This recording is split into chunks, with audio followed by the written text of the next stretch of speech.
haraciye iminsi hibonekeza mu gisata c'indero ingendo yo gufata ingingo cane cane zerekeye abigisha abarezi canke yo gushikiriza amajambo adahumuriza umwigisha murezi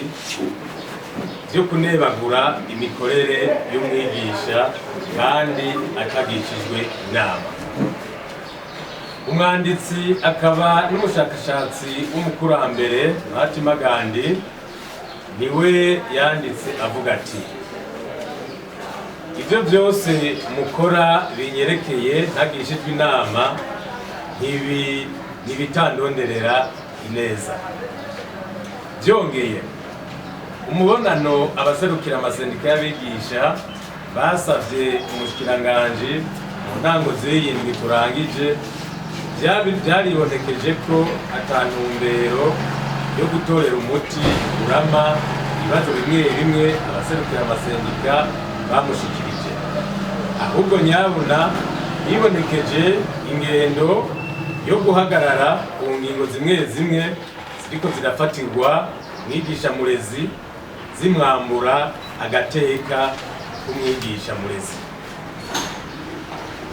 Bikibonekeza ko iyo ngendo atakindi igamije atari ugusubiza inyuma intambwe ikomeye bari tugeze ko mu bijanye no gutorera umuti ibibazo biciye mu ngendo y'ibiganiro nyakuri. Hari imyidogo twumva hirya no hino y'itituka ry'akanovera k'indero, ariko aho guhangana n'imvo nyamukuru z'iyo ngorane mu ntumbero yo gushakira hamwe umuti urama, ntibahengeshanya kuvyegeka umwigisha murezi ko ari we ntandaro y'iryo tituka. Amasendika y'abigisha abona ko ivyo vyose bigerekwa umwigisha murezi yama ariko aritangana ntavyo atashingiro bifise, ahubwo iyo ngendo atakindi igamije atari ukwaka iteka umwigisha murezi imbere y'abana n'abavyeyi, by'umwihariko n'imbere y'abenegihugu muri rusange. Ni kuri iyo mvu amasendika y'abigisha yaciye yandikira umushikiranganji w'indero n'ubushakashatsi kugira ngo amwereke aho ahagaze kuri ivyo bibazo bihanze igisata c'indero, na cane cane ku kibazo cerekeye integuro y'itangwa ry'ikibazo bigisha abarezi c'igifaransa n'ibiharuro mu ntumbero yo gutoramwo abitwa ko bazoba bananiwe n'ico kibazo kugira bazoce bafatwa nk'abafise ubumenyi buke mu kazi kugira ngo bace bagirirwa ihugurwa. Amasendika y'abigisha yerekanye muri urwo rwandiko ko ico bita ikibazo kizohabwa abigisha abarezi basanzwe bari ku kazi ko kije guhonyanga agateka ka mwigisha yari asanzwe ari ku kivi mu kumusubiza hasi mu mwuga imbere yabo ajejwe. Bisubiye ico kibazo giteye kubiri n'amategeko agenga abakozi n'akazi mu ngingo yayo ya 73, 75, 76. Kuri iyo myitwarariko y'abarongoye amasendika y'abigisha harabaye umubonano n'umushikiranganji w'indero n'ubushakashatsi kuri uyu wa mbere tariki 10 Munyonyo mwaka wa 2022, aho abaserukira amasendika y'abigisha berekanye ukuntu iryo tangwa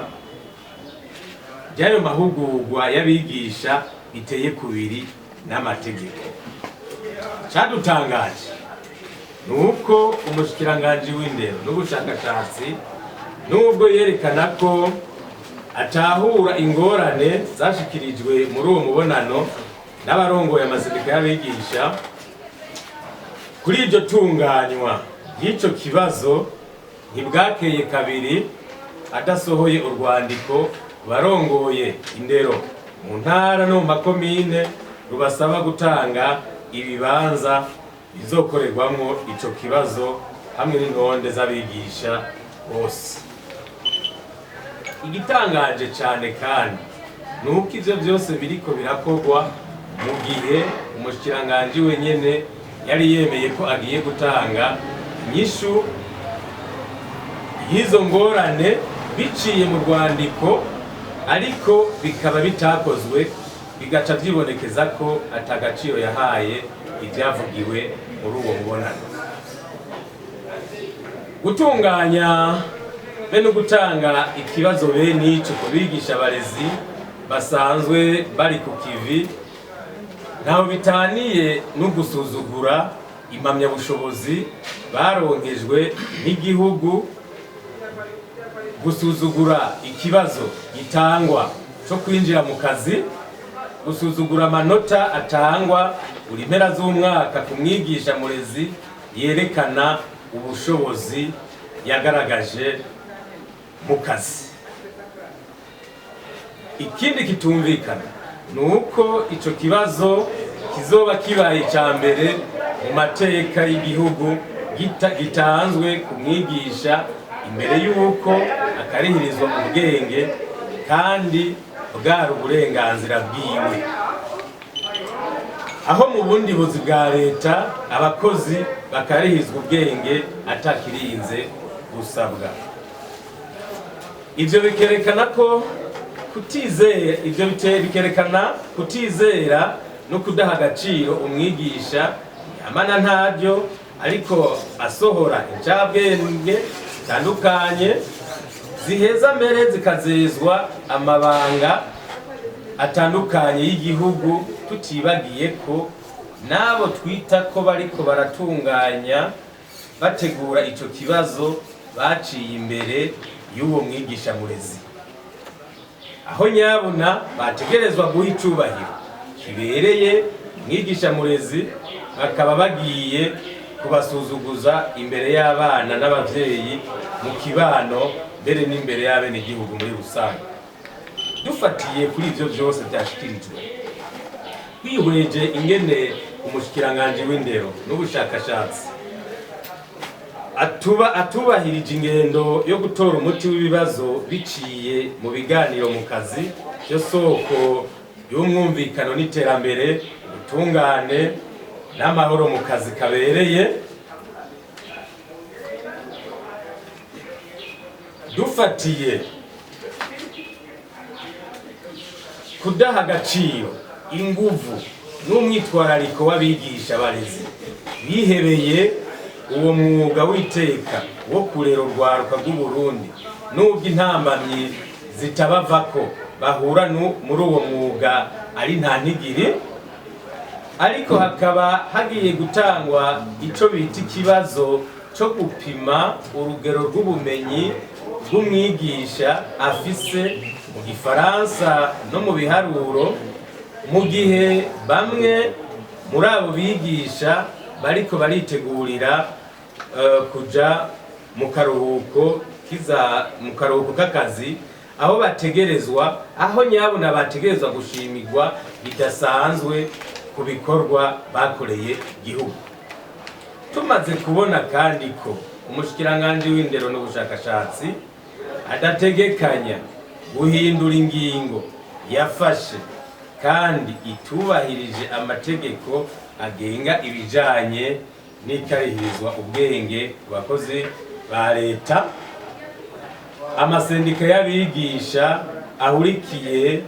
mu runani COSESONA asavye ibi bikurikira: ku bushikiranganji bw'indero n'ubushakashatsi kubangira atakirinze gusabwa integuro zose zijanye no gutunganya ico bise ikibazo nsuzuma bwenge ku bigisha giteye n'amategeko agenga abakozi n'akazi, gutunganya byihutirwa ibiganiro nyakuri bihuza abaserukira amasendika y'abigisha hamwe n'abaserukira ubushikiranganji mu ntumbero yo gutorera hamwe umuti urama kuri ico kibazo. Mu gihe bitogenda uko, amasendika y'abigisha aramenyesheje ko ategerezwa kuzoca atunganya ihagarikwa ry'akazi hisunzwe ibwirizwa shingiro rya Repubulika y'u Burundi, amasezerano ya 87 y'ishirahamwe mpuzamakungu iraba ivy'akazi OIT yatewe ko umukono na leta y'u Burundi, hamwe n'itegeko nomero 1 agakoni gahagaze ubusa 15 yo kuwa 29 Munyonyo umwaka w'2002 yerekana itunganywa ry'ibikorwa by'amasendika n'ivy'uburenganzira bwo guhagarika akazi mu buzi bwa leta. Ku bushikiranganje bw'abakozi n'akazi, gufasha mu nsiguro n'ishigwa mu ngiro y'amategeko agenga abakozi ba leta na cane cane ayerekeye ibijanye n'ivyikarihirizwa ubwenge ku bakozi. Kubigisha abarezi kuguma batekanye kandi bafatanye mu nda, bari ku mirimo, bongera bakurikiranira hafi biciye ku ndongozi bitoreye zibaserukira mu masendika yabo kuva hasi gushika hejuru, ingene ico kibazo kizoba kiriko kiratorerwa inyishu irama. Mu gusozera, amasendika y'abigisha aramenyesheje ko ashigikiye ko hotegurwa kandi agashirwa mu ngiro ikarihirizwa y'ubwenge ku bigisha abarezi